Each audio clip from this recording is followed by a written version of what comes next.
I still remember the spring of 1977.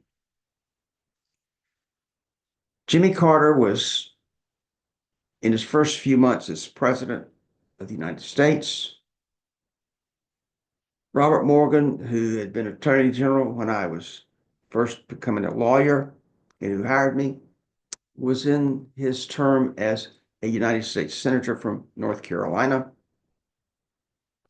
And he and I had talked for several months before the election in 1976 and afterwards when President Carter was elected about the possibility of my going to the United States Attorney's Office as an assistant U.S. attorney of some sort. And so we talked, and he said, "Jim, would you like to go? Would you like to be an assistant U.S. attorney? I'm going to appoint George Anderson, who I went to law school with, as United States attorney. But I've talked to him. He doesn't know you that well, but he knows you some, and of course I know you both very well. And he has not only promised to hire you if you want the job, but he's also promised to, perhaps with my encouragement, to make you the first assistant United States attorney. I don't think you make a lot more money because of that, but maybe a little bit more. But you get a nicer office. Anyway, and you'll be the top assistant. You'll be the head of the criminal division. At that point in my legal career, I had only tried to a jury one case with my friend Mike Carpenter a year or so before in Catawba County, North Carolina, up in the mountains in the town of Newton, where we prosecuted a pharmacist for mishandling prescription drugs. And we got a conviction of a misdemeanor after trying the case for a week. I don't know. I argued cases in the appellate courts, but not in the trial courts. And I was anxious about it. My boss, Lester Chalmers, who was a great fellow, wanted me not to become an assistant U.S. attorney. He kept saying that it just wasn't for me. I needed to stay with him. He wanted me to stay. I'd been in the Attorney General's office way too long.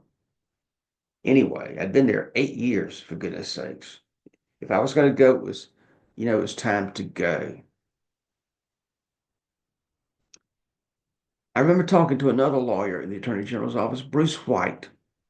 Bruce White, a graduate of Wake Forest. His father had taught at Wake Forest Law School. He was head of the Highway Division of the Attorney General's office. My good buddy and friend. And he said, "Jim, I think you need to take this job and you don't need to mess around with it. You need to take it. It's a great opportunity for you." After thinking about it, worrying about it, I took the job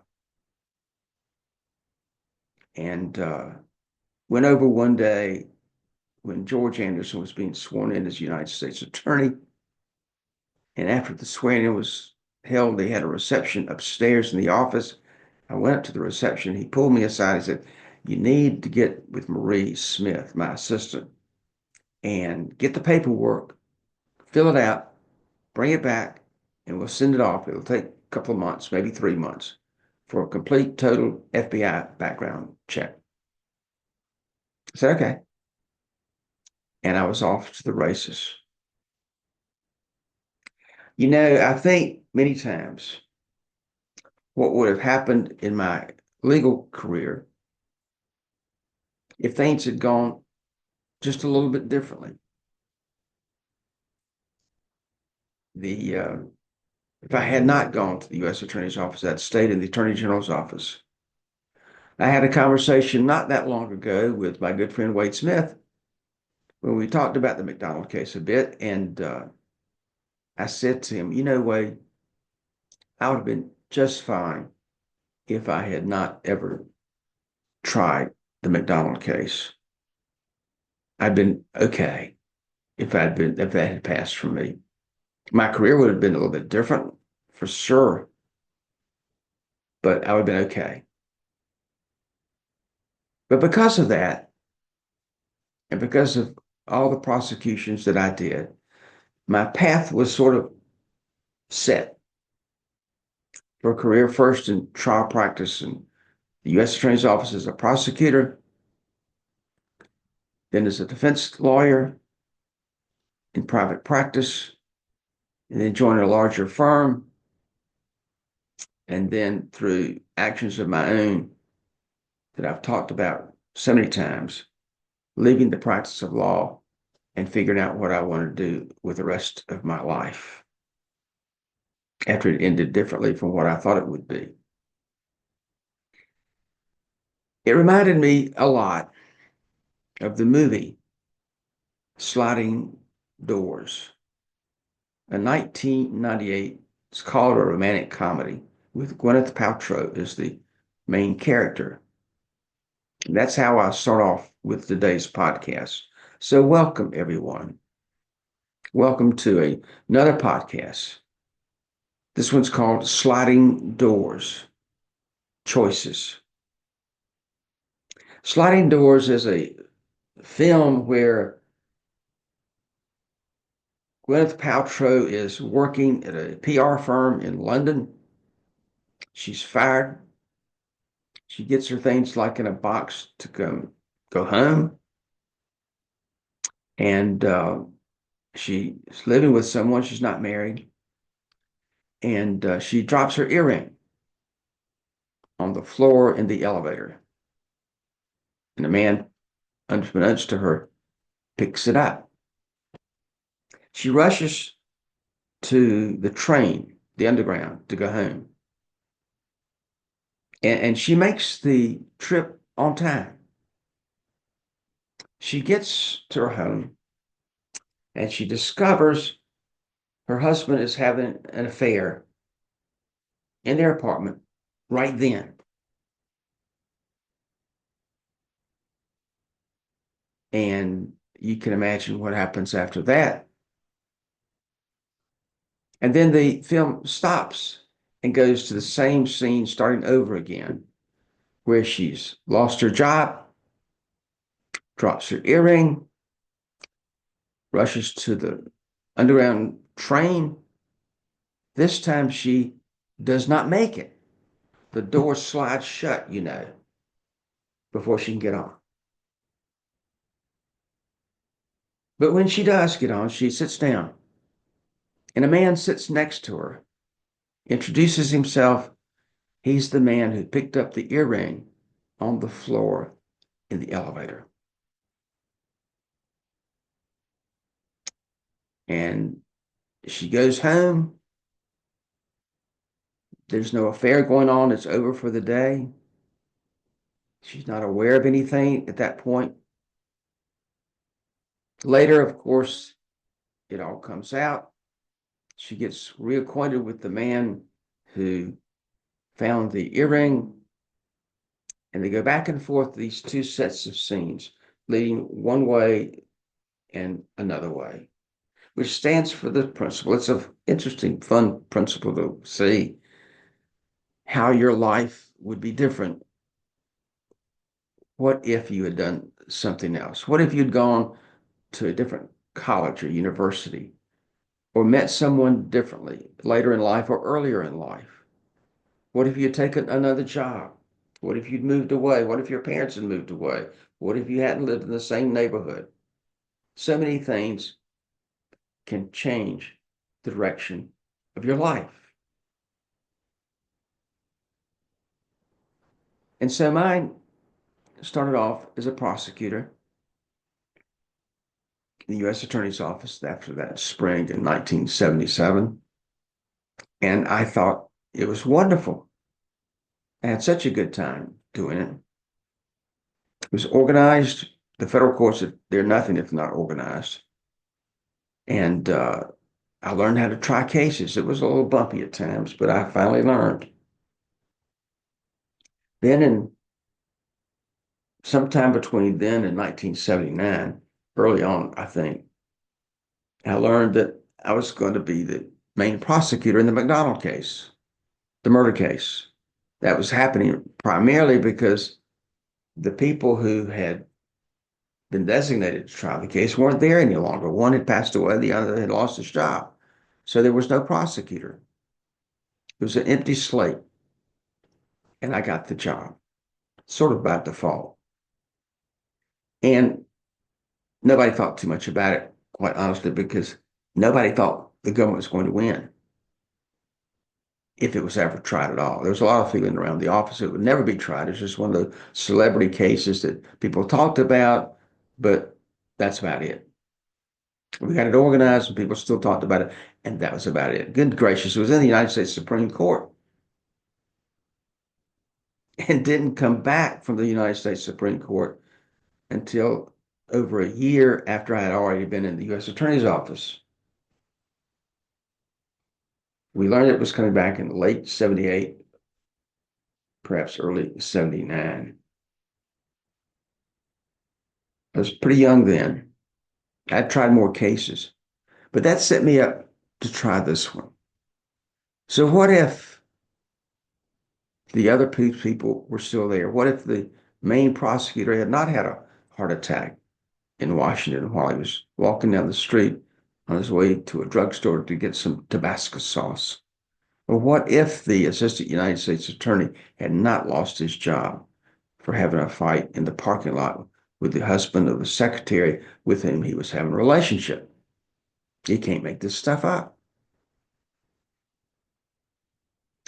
What if the military had gone ahead and prosecuted McDonald beyond an Article 32 to an actual military trial, court-martial, and lost? Then it would have been double jeopardy and he'd never been able to be tried again. But they didn't do that. They made a decision not to go forward after the Article 32, which is the same thing as a preliminary hearing. So you see so many things in a life, almost on a weekly or daily or a monthly basis can happen that changes the direction of your life. You may think it's calm, but I'm telling you, there are all kinds of things all the time that can change which way you go and what you do. After I lost my career as a lawyer, I was trying to figure out what to do and working on writing a book, as I talked about last week, or waiting tables, as I ultimately did for a while. I was still trying to figure out my role. And I did work for 3 or 4 years in the state treasurer's office, which was a nice job. It paid some money, and I still worked in the oyster bar as a waiter on 3 or 4 nights a week because I could walk to the oyster bar from the state office building where I was working. But that wasn't really what I wanted to do. I didn't know what I wanted to do. I really didn't. I was really at loose ends. What I did know was what I did not want to do. And what I did not want to do was be in a law office. I had done that. I would feel uncomfortable being there. And so that was pretty much out for me. And then I came upon the idea of teaching continuing education for lawyers, basically telling my story as a red stop sign as to what people should not do. And then in the fall of 2022, it slowly became to me about doing a podcast. I had never thought about a podcast. I had never listened to a podcast. I'm not sure I even knew what a podcast was. But I figured out fairly soon. Visited several platforms. Apple was one. There were a couple of others. They all seemed really complex to me. complicated, costly. I wasn't sure I could do this.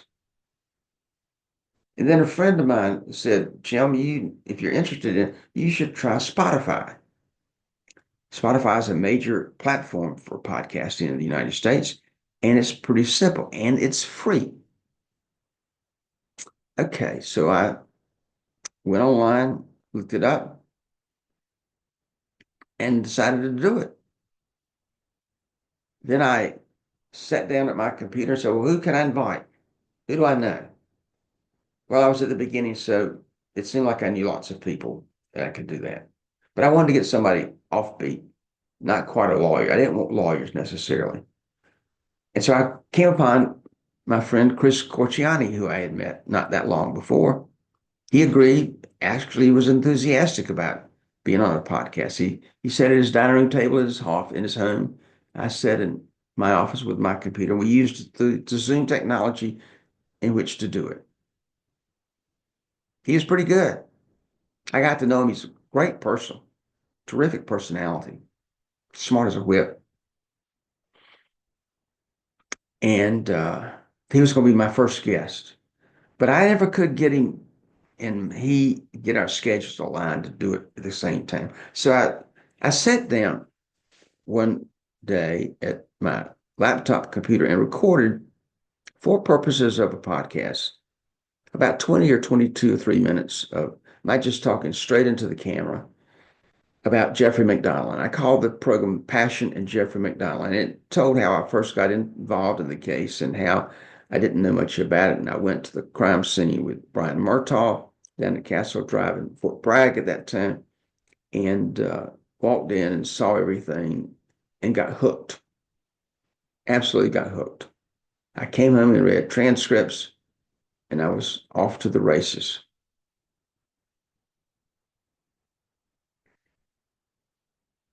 I didn't, though, want to start my podcast quite yet. It was like jumping into a pool of water, and I was getting ready to do it, but I wasn't yet sure I wanted to jump until my lack of knowledge of technology saved the day. I accidentally hit a button that said publish.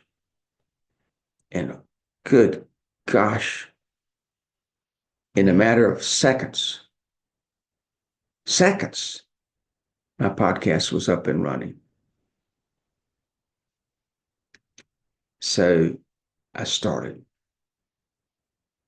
I have now done over 90 podcasts.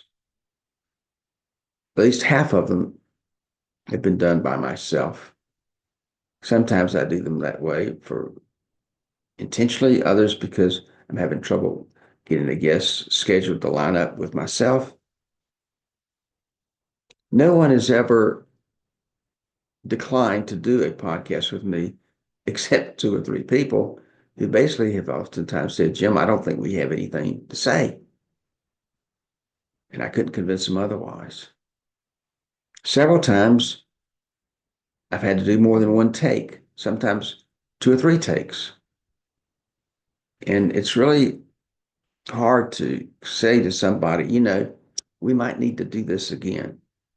And they take it very well, and we do it again. Sometimes over a period of days, and sometimes 30 minutes later. But I want to talk in this podcast, not about the mechanics, but about what I have learned and the people that have been some of the guests as we go forward. They are, by and large, friends of mine whom I've known over the years. And some I've met new. But I've learned so much from them. And here's where I want to start. Alan Thomas taught me in his podcast, he's the second or third one I did, the lawyer from Wilson, the value of sticking to your principles when you've been unfairly accused of doing something you did not do and sticking with it and rolling the dice and winning. Chris Corchiani told me the wisdom of not burning any bridges, which led him to a basketball career, both in the United States and internationally, and now to the real estate license and ownership, partly of Triton Title Insurance Company, and a wonderful life. Jill Bullard, I have known since about she was 6 or 7 years old, meeting her in the late 1950s in the town of Winston-Salem. She developed and co-founded the Interfaith Food Shuttle, which, if you know Jill, is not surprising at all. She ran it for 30 years. And she is one of those who, after we got done with the first one, she called me one day and said, Jim, I don't like it. I don't want you to show it. Please don't show it. And I didn't. I've never shown one that anybody didn't want me to show. And we redid it. And it was great 2 or 3 weeks later. Jeff Hulse, probably one of the biggest, most pleasant people I have ever met, with tremendous spunk, tremendous courage to talk about his troubles with alcohol during his legal career, talking honestly and candidly about it, accepting full responsibility, and gets his life back.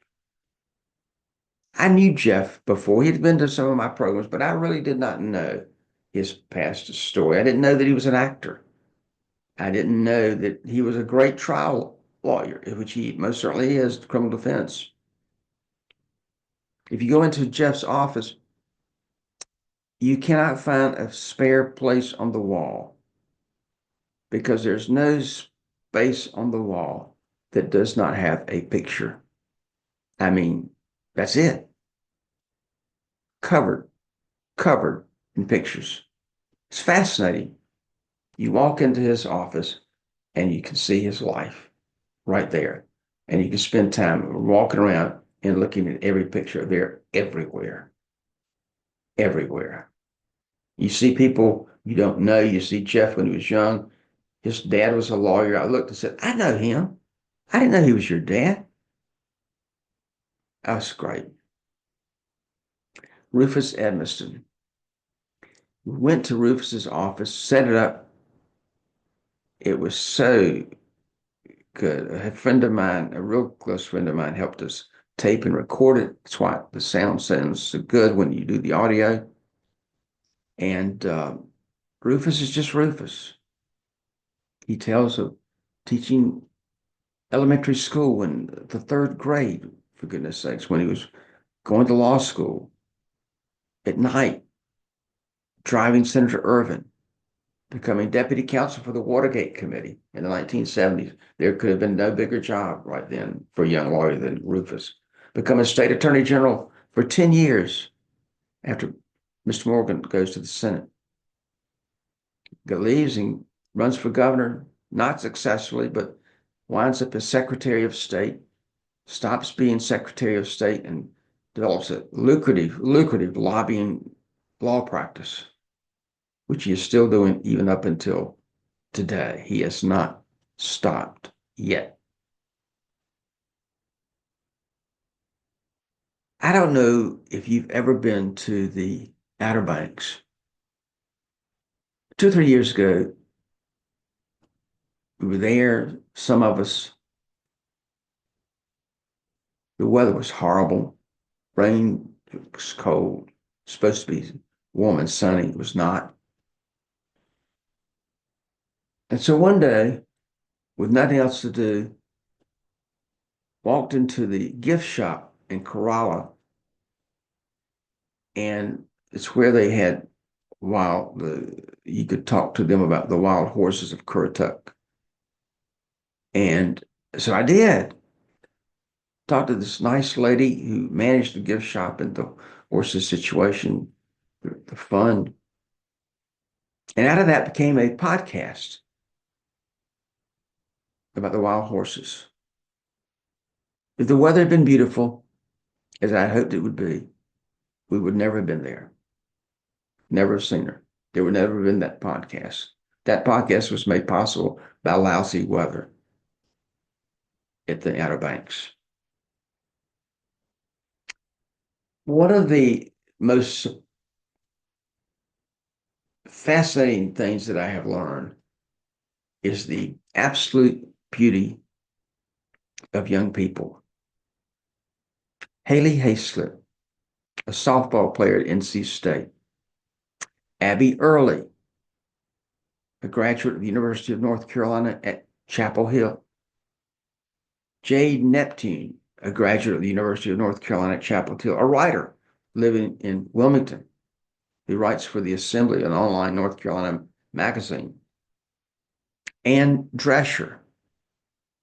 Oh my goodness, Ann Drescher, the daughter of John Drescher, the executive editor of the News Observer for a number of years. She was a doctoral student a year or two ago at UNC Chapel Hill and developed a class for incoming freshmen, how they could learn about how to deal with college. What a great thing for somebody to see or listen to is Ann Drescher. I need to tell you, Ann Drescher is the #1 most popular podcast that I've done. That's, of course, because she is so good. It's also because a friend of her dad's, Frank Bruni, who teaches at Duke but lives in Chapel Hill, where he once went to school, is an opinion writer for the New York Times and put a couple of sentences about her podcast in his column one day in the New York Times. You talk about marketing, you can't get much better than that. Steve and Louise Coggins. I'd heard about Louise for the longest time. She's Steve's wife. Steve I met when he was a law clerk to Judge Dupree. And my favorite story, Steve was a great, great lawyer, a great law clerk.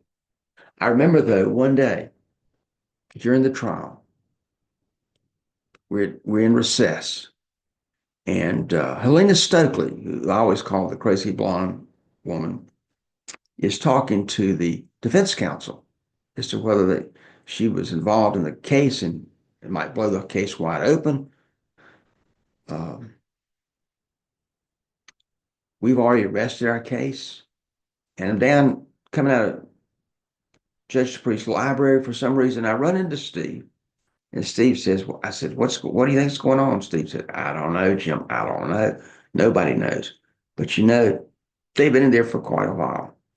This might be a real turning point in the case. They might be ready to explode this whole thing wide open. We'll have to see after lunch. Well, I was already tight as a tick anyway. That didn't help. I went up and told Brian, we're getting screwed. We're going to lose this case. Oh my God, it's going to hell.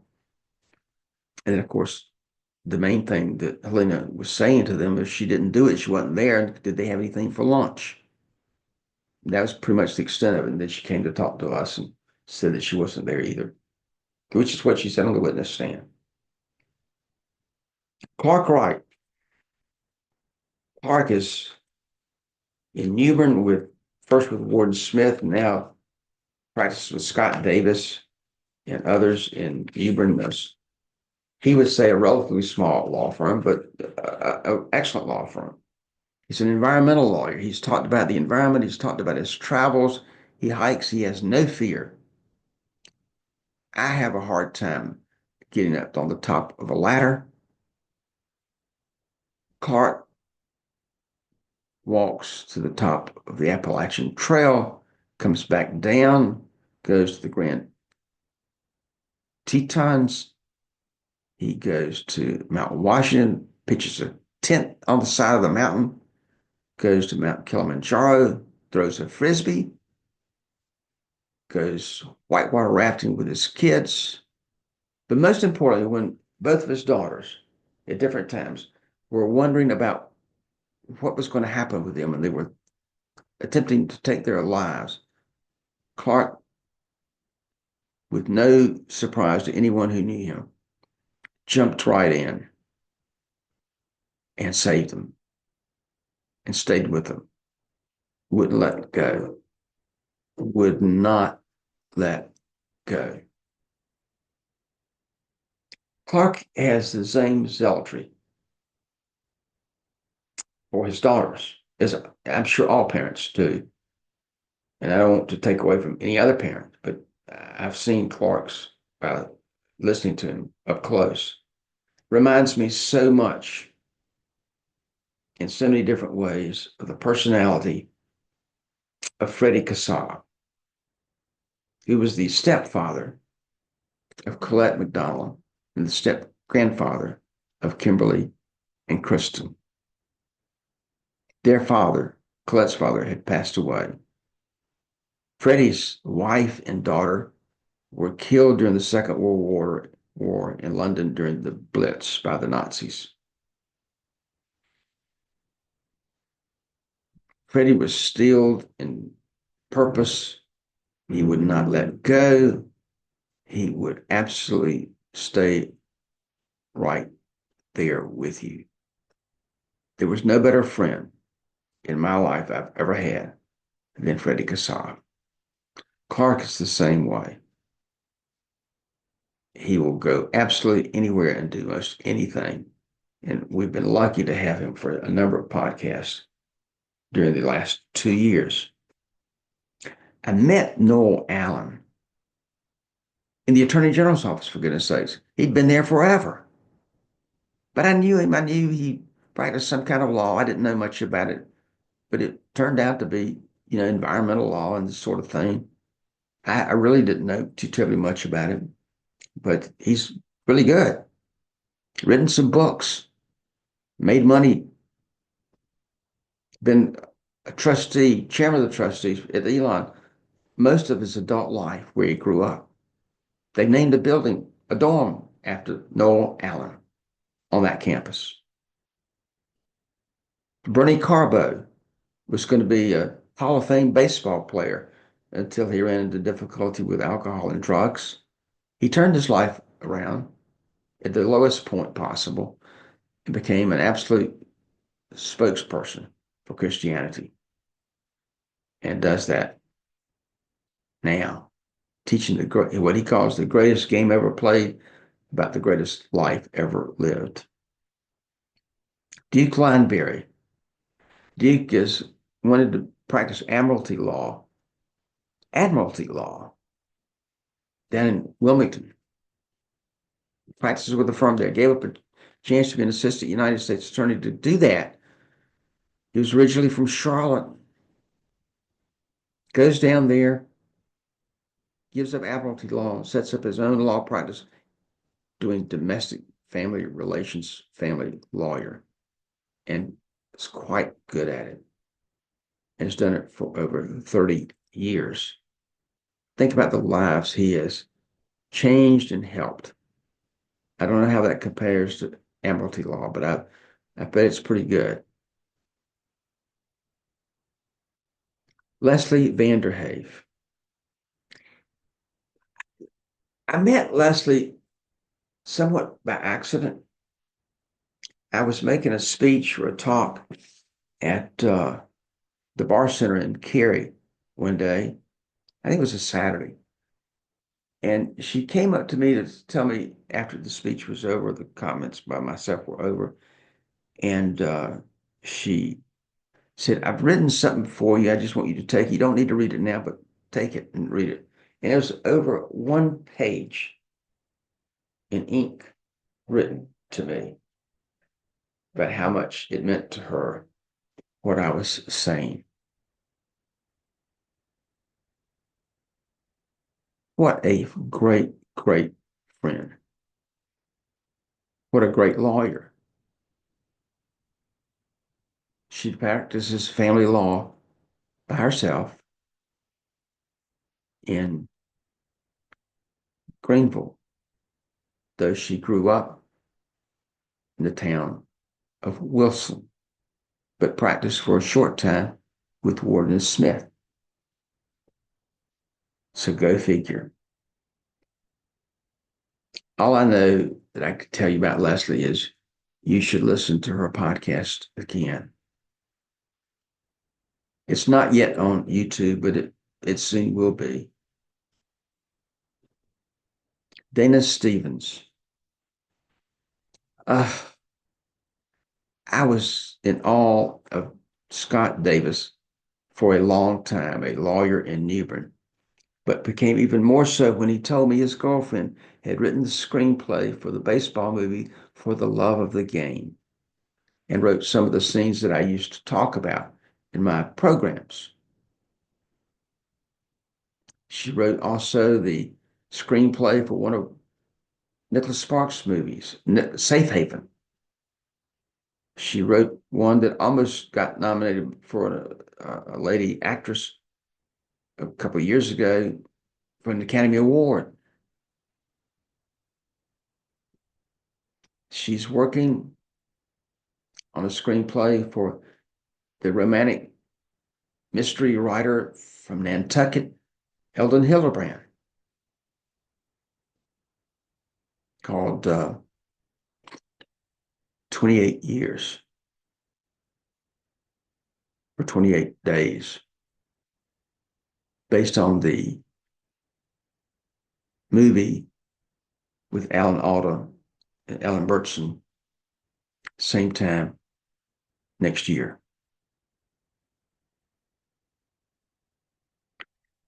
These are not all. There's Molly Bird, Paulette Wilkes, Chiquisa Hukins, Josh Trager. There are so many others. There's Patrice Nealon, again, that I have not, and Alex Nunnally, that I have not mentioned. But I want to say to them how grateful I am for their coming on to my podcasts. Here's what the podcast is about. It's about grit, a willingness to fight through tough times. It's about resilience, the ability to start over and come back and not be defeated. The podcast is about mental health, what you can do. I tell the story of my own self and all the times I spent with Gene Spalding. There's no better person to talk about the illness of loneliness than Jade Neptune, talking about herself in that capacity. Or any of these people talking about the issues that they have faced. What I have found is that they have been so absolutely honest with you and me in these podcasts. Reminds me of being a juror in a case. You know, when you select jurors in a case, you're worried as a lawyer for either side whether he or she is going to be fair, whether they're going to listen, whether they're going to pay attention, are they smart, what's their educational background, do they have biases, all these sorts of things. And you're trying to pick, in a criminal case, for example, 12 people who will vote, discuss, and agree on a verdict. If they can't, it's a hung jury. I've always been impressed that something happens. Nobody particularly wants to be on a jury because it takes time away from whatever they're doing in their life. But once they get there, they take it seriously. And once they get as a group, they take it even more seriously. You're not going to blow much past them. They're going to be right there. They're going to be smart. If you've ever tried a case, for any of you who are lawyers and listening, and you have the opportunity to talk to a member of the jury after your case is over, by all means, you should try and do that. and see what you can learn from them and see what worked and what didn't work. My favorite story about that is, of course, in the McDonald case. I remember still the afternoon of the conviction, and Brian and I have been out there talking to the press. The other side has been talking to the press, and I'm wandering around the front of the federal building, and I come upon an FBI agent. The FBI's office was in the same building. Butch Madden, whom I knew. Butch wasn't involved in the case at that time. He was later. Butch says, Jim, I've just heard on the radio or talked to some people. They say that the reason that you won this case, you got this conviction, is because you made one heck of a closing argument, and that's where it was won.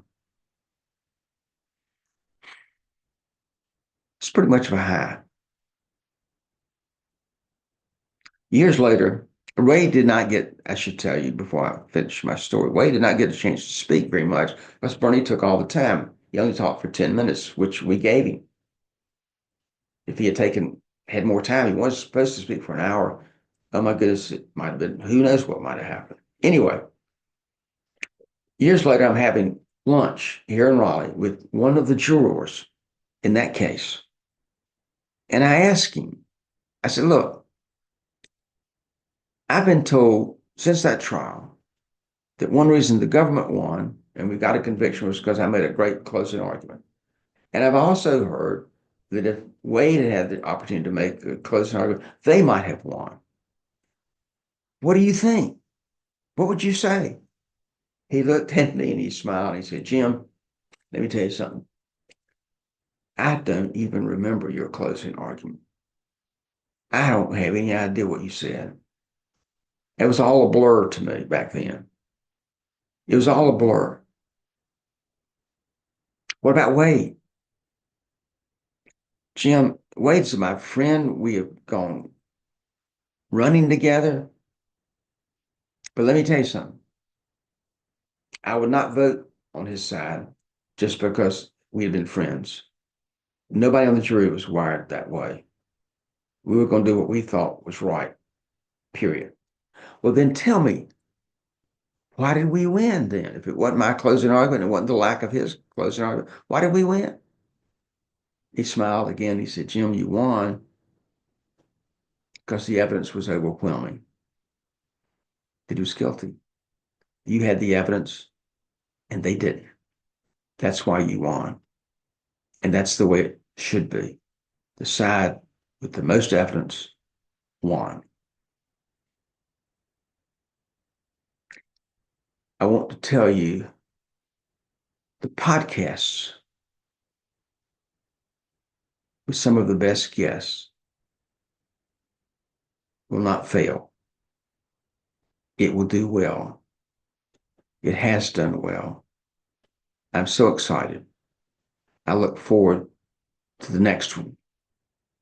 In 2 months, in one day, it will be April the 11th. 2 months in one day. That was the day I accidentally pushed the button and started my first podcast. This is the 91st. What I would say to you here today is I look forward to the 92nd and all those that follow afterwards. And I look forward to seeing you and hearing from you. I hope you will listen on Apple, on Spotify, on YouTube. You just put in youtube.com/@Jim Blackburn Stories, and it'll take you right there. And you can see it. You can see what some of these people look like. And in a few weeks, you're going to get to see one, not just a Clark Wright talking about his trip through the Colorado River, the Grand Canyons. You'll be able to see pictures, even a couple of short videos as they're getting ready to crash through the rapids. Such is the wonder of technology, and such is the wonder of podcasting. Thanks very much. I hope you've enjoyed this somewhat relaxing podcast, and I look forward to seeing you again so soon. Thanks and goodbye.